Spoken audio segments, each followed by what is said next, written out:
പിന്നെ ആ തറവാട്ടിലത്തെ ഇത് കർമ്മം മാന്ത്രിക വിഷയമാണ്.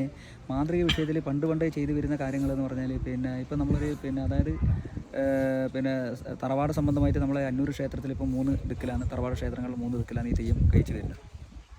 പിന്നെ ഒന്ന് വെള്ളോറ വീട് തറവാട്, പിന്നെ അതേ കണക്ക് തന്നെ ഒന്ന് പിന്നെ ചുവാട്ട വലിയ വീട് തറവാട്, പിന്നെ ഒന്ന് കല്ലടി വലിയ വീട് തറവാട്. അപ്പോൾ ഈ തറവാട്ടിലത്തെ സർവ്വദോഷങ്ങൾ, അതായത് കൊല്ലത്തോട് കൊല്ലം തികയുന്നവരിലെ ദോഷങ്ങൾ തീർക്കാൻ വേണ്ടിയാണ്.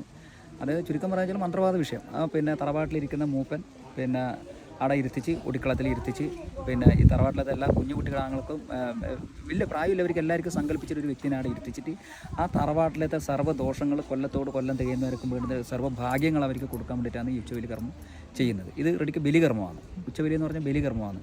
ഇത് മറ്റ് ചില പിന്നെ തറവാടുകളിൽ കഴിക്കലുണ്ട്, അതായത് ഇല്ലങ്ങളിൽ. അത് മലയറാട്ടെന്ന് പറയും. ഈ മലയറാട്ട് കഴിക്കുന്നത് എങ്ങനെയാണെന്ന് വെച്ചാൽ ആ ഇല്ലത്തിൽ സന്താന ഭാഗ്യം കുറഞ്ഞു കഴിഞ്ഞാൽ, സന്താനത്തിന് കിട്ടിക്കഴിഞ്ഞാൽ നമ്മൾ മലയറാട്ട് കഴിക്കുന്നു പറഞ്ഞിട്ടാണ് ചില ഇല്ലങ്ങളിൽ കഴിക്കുന്നത്. ഇതിപ്പോൾ കാലത്താലം നടത്തി വരുന്നത് 3 തറവാടുകളിൽ മാത്രമേ ഇല്ല. അന്നൂർ പ്രദേശത്ത് 3 തറവാടുകൾ മാത്രമേ കഴിച്ചു വരുന്നില്ല.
വെള്ളോടാലേ ഇരുമ്പുന്നാവുന്ന കോർ കണ്ടെങ്കിൽ മുറിയായി തട്ടി തുറന്നു അകം മുക്കുന്നാൻ വരിക.